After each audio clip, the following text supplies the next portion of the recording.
Merci beaucoup. Merci beaucoup. Merci beaucoup. Merci beaucoup. Merci.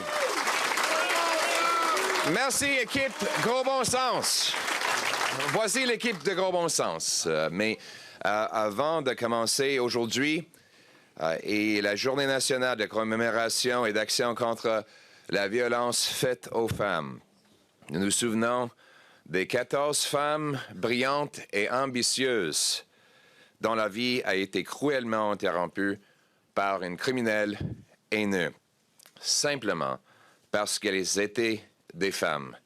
Et nous honorons leur mémoire en nous engageant à nouveau à mettre fin à la violence faite aux femmes.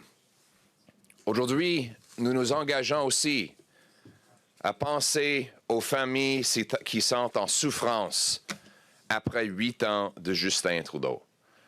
Noël s'en vient. On est toujours permis de dire le mot Noël, n'est-ce pas? On va le dire sans excuse chez les conservateurs. Mais la réalité, c'est que pour un grand nombre de familles canadiennes, Noël, ça va être une période de misère, malheureusement, cette année. Après 8 ans de Justin Trudeau, la souffrance, la pauvreté, le manque d'argent et de nourriture est pire que dans une génération. Pensons des lettres écrites par des petits enfants au Père Noël. Normalement, nos enfants écrivent au Père Noël pour des jouets ou pour d'autres choses. Mais 27 000 jeunes Québécois ont demandé au Père Noël dans des lettres des choses beaucoup plus simples. Et je cite, « J'ai 13 ans et j'aimerais avoir une carte cadeau pour acheter quelque chose pour qu'on mange bien le soir de Noël. J'ai 3 mois, j'aime le Père Noël, j'aime Noël, j'aimerais avoir des cadeaux, un toutou et un habit de neige. J'ai 17 ans, je suis en famille d'accueil, j'aimerais avoir des choses pour mon futur appartement. N'ayez pas peur de me donner quelque chose que j'ai déjà. Je n'ai rien. » C'est triste, hein? Après 8 ans de Justin Trudeau, le loyer a doublé. Les mères monoparentales n'ont aucune idée comment elles vont nourrir leurs enfants. Les matins, elles ouvrent les frigidaires pour trouver aucune nourriture. Elles ne savent pas comment payer le loyer le fin du mois. Les augmentations exorbitantes dans les hypothèques pour des familles qui se renouvellent, après que le gouvernement Trudeau a promis que les taux d'intérêt allaient rester bas. Ils ont pris des grandes hypothèques parce que Justin Trudeau a dit que la dette n'avait aucune conséquence. Et que fait M. Trudeau? Après avoir causé toute ce misère, il veut le rendre encore pire, avec une autre 20 milliards de dollars de dépenses inflationnistes dans son mise à jour économique, une mise à jour qu'il veut pas, il veut pas en parler. Il ne le mentionne même pas, parce que même lui, je pense qu'il a honte de la dommage qu'il est en train de causer. Il veut quadrupler la taxe carbone. Il faut reconnaître que oui, les Québécois payent les taxes carbone de Justin Trudeau. Il y a 2 taxes. Il y en a une que les Québécois payent indirectement, et il y en a une autre que les Québécois payent directement. La première, c'est la taxe carbone qui s'applique, oui, sur le dos des fermiers. Donc, si les fermiers du Canada payent une taxe et les camionneurs payent la taxe, toute la nourriture que les Québécois achètent, qui est transportée d'ailleurs au Canada, est taxée par la taxe carbone de Justin Trudeau. Il y a une deuxième taxe carbone qui va s'appliquer au-delà de toutes les autres taxes. Ça s'appelle le règlement pour des combustibles. Ça va ajouter une autre 17 sous le litre, et si on ajoute encore le taxe de vente, c'est 20 sous le litre. Ça s'applique directement au Québec. Et que veut le Bloc? Le Bloc veut radicalement augmenter les taxes carbone sur le dos des Québécois pour financer un gouvernement fédéral plus grand et plus fort. Seulement le Parti conservateur, basé sur le gros bon sens, va éliminer les taxes carbone pour emmener des prix plus bas pour les Québécois et pour tous les Canadiens.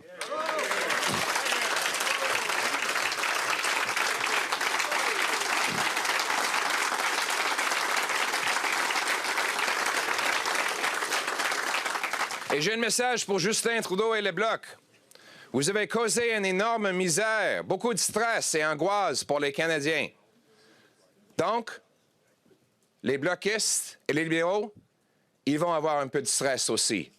Parce que j'annonce aujourd'hui qu'on demande, on exige du gouvernement d'enlever les taxes carbone pour les fermiers, des Premières Nations et des familles. Ou on va mettre des milliers d'amendements dans les comités et à la Chambre des communes, des votes qui vont continuer 24 heures. On ne va jamais arrêter. On va même retarder les vacances de Noël de tous les politiciens sur la colline parlementaire jusqu'au moment qu'ils enlèvent la taxe.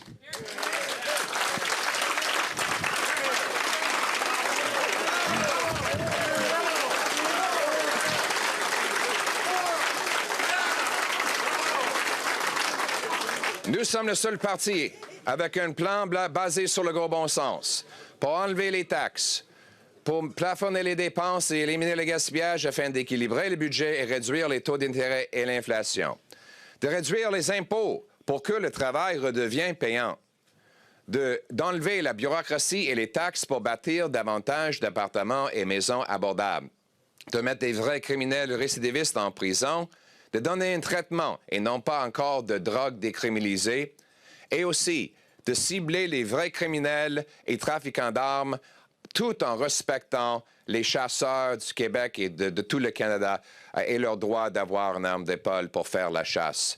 Nous allons rétablir un Canada basé sur le gros bon sens. Le gros bon sens va permettre les gens de gagner des chèques de paie plus forts, qui achètent la nourriture plus abordable, et les maisons avec des paiements raisonnables. Ça, c'est le Canada que nous voulons bâtir. C'est ça le gros bon sens et c'est ce que nous allons ramener pour les Québécois et les Canadiens. Thank you.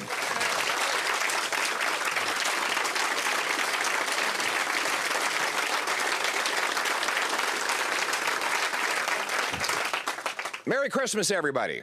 Merry Christmas. Great to... Are we still allowed to say Merry Christmas in Justin Trudeau's Canada? I can tell you conservatives will always loudly and proudly wish everyone a Merry Christmas, even though for many people this Christmas will not be very merry at all. After 8 years of Justin Trudeau, people wonder how they'll put food on the table. Our children write Santa Claus letters asking not for toys or vacations, but just for snow boots and food for their families. Parents stay up late at night, worried how they will keep their homes, after rent prices are rising for the first time in Canadian recorded history faster than wages. That has never happened before. The cost of the average mortgage has more than doubled. The cost of a needed down payment for a new home doubled. Rent has doubled. The last 2 months have been the fastest recorded increases in rent in Canadian history. Yesterday, Justin Trudeau's own housing agency was asked if the government has a plan to close the 3.5 million home gap in our housing supply, and they answered no. This was not an opposition MP accusing the government of not having a plan. This was Justin Trudeau's own housing agency after 8 years, as though he hasn't had time to come up with a plan. So far, his only plan has been to massively inflate the cost of housing with relentless and irresponsible money printing that floods our financial systems, profits the big corporations, and doubles housing costs, while he inflates the bureaucracy that block home building. He's since come up with a housing accelerator plan, $4 billion. And where is the money going? To build more local bureaucracies to block more homes. And while Canadians can't afford their rent or even dream of buying a home. Now they worry they won't be able to feed their families at all. Justin Trudeau has presided over the doubling of food bank use in Toronto. Nationwide, 2 million visits, a record-smashing number of people lined up in 1 month to go to food banks. In our major cities, these lineups go block after block. If the imagery were put in black and white, you would assume it was historical reels from the Great Depression. Canadians are seeing a resurgence of things like scurvy, diseases that had been defeated. Why? Because Canadians have downgraded their diets. They pay more for smaller and smaller portions that they buy at their grocery stores. There are now 30 homeless encampments in Halifax alone. We never would have imagined these homeless encampments, and they're increasingly filled with people who have jobs. We have nurses who live in vans and carpenters who live in parking lots. That is the Christmas that Justin Trudeau has brought us after 8 years. And what is his plan now? His solution? To quadruple the carbon tax. Not just on the gas that you put in your car or the heat that warms your home, but on the farmers and the truckers who bring us our food. Yesterday, after manipulation and intimidation by Justin Trudeau, Liberal senators voted to gut a common-sense Conservative bill that would have taken the tax off of our farmers. Just in time for Christmas, Justin Trudeau has ensured that your turkey dinner will have a big, fat, growing carbon tax caked on top of it. That is not part of the recipe for turkey dinner that Canadians were looking for. But yet, late yesterday, there were those Liberal senators who had received personal calls from Justin Trudeau, intimidating calls from a Prime Minister who claimed that he would respect the independence of the Senate, has now stepped in to make sure not only that Canadians continue to pay the tax, but that it goes higher and higher still. Well, I've got news for Justin Trudeau. You've ruined Christmas for Canadians.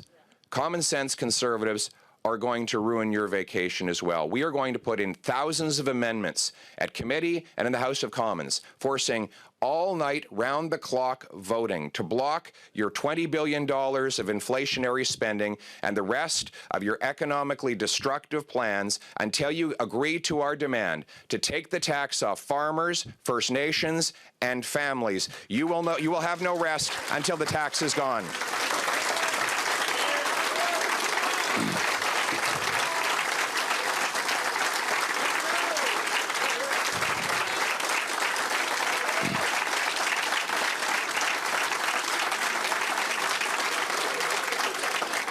Mr. Trudeau, you're going to have to come to terms with something.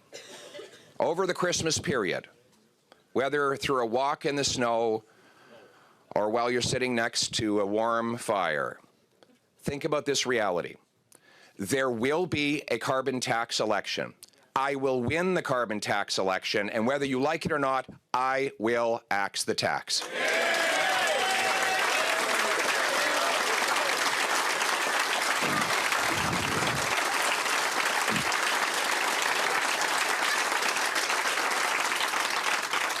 And the choice will be very clear. It will be between a costly coalition of the NDP and Liberals that take your money, tax your food, punish your work, double your housing cost, and unleash crime and chaos in your community, or a common-sense Conservative government that frees you to earn a powerful paycheck and pension that buys affordable food, gas, and homes in safe neighborhoods. That will be the choice. And we will remind people every day in every way that we are the only common sense party with a plan to bring home the Canada that we know and love. We will bring home lower prices by axing the tax and ending the inflationary deficits to bring down inflation and interest rates. We will bring home powerful paychecks with lower income taxes that reward hard work, with a blue seal, national professional standards, so that our 20,000 brilliant immigrant doctors, 32,000 brilliant immigrant nurses, and countless other professionals can get to work in their jobs, serving our patients and bringing home better paychecks. We will clear away the bureaucracy and gatekeepers so that we can develop our resources at home. Stop importing from abroad. Bring it home. Absolutely.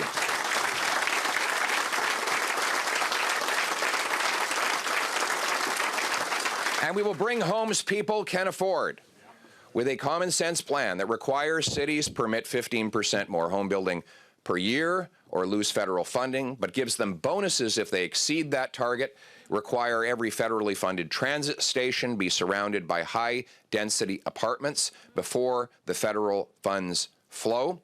We'll sell off 6,000 federal buildings and thousands of acres of federal land and convert that into housing. We'll require CMHC to approve financing for affordable apartments within 2 months and not 2 years. And if the executives do not hit that target by law, their bonuses will be cut. And if they still don't hit the target, they will automatically be fired. We're going to bring the real world to Ottawa.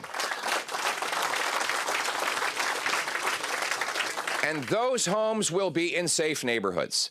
After Justin Trudeau has given us the worst increase in crime in recorded history, a 100% increase in gun crime, the highest murder rate in 30 years, common sense conservatives will bring in jail and not bail for repeat violent offenders, treatment, not decriminalized and subsidized hard drugs, and we will reinforce our borders to keep illegal guns and drugs out rather than harassing the law-abiding, trained and tested, RCMP-vetted, lawful firearms owners. We will protect the lawful people and put the real criminals in jail. Common sense.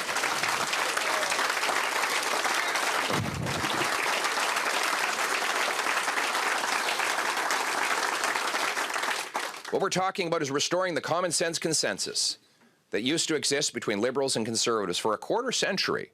We all agreed that budgets should be balanced and that they don't balance themselves. We all agreed in free enterprise, hard work, rewarding people who did the right thing. Those were the common sense solutions that from the early 80s until 2015 allowed Canada to be one of the most prosperous and safest places on planet Earth. Canadians know that this is the country that we know and love. You know, it feels like for a lot of people that we're a long way from home, doesn't it? With our streets more dangerous, the cost of everything out of control, wealth concentrated in fewer and fewer hands, people feeling sidelined, left behind, hopeless. But the good news is we're going to turn that hurt into the hope that Canadians need. We're going to restore a country where hard work pays off, where it doesn't matter if your name is Martin or Mohammed, Singh or Smith, Poilievre or Patel, Chang or Charles. If you're prepared to work hard, follow the law, build your future, support your country, you can achieve anything. That is the Canada that we know and love. And it is based on the common sense of the common people, united for our common home. Your home, my home, our home. Let's bring it home. Thank you. Thank you.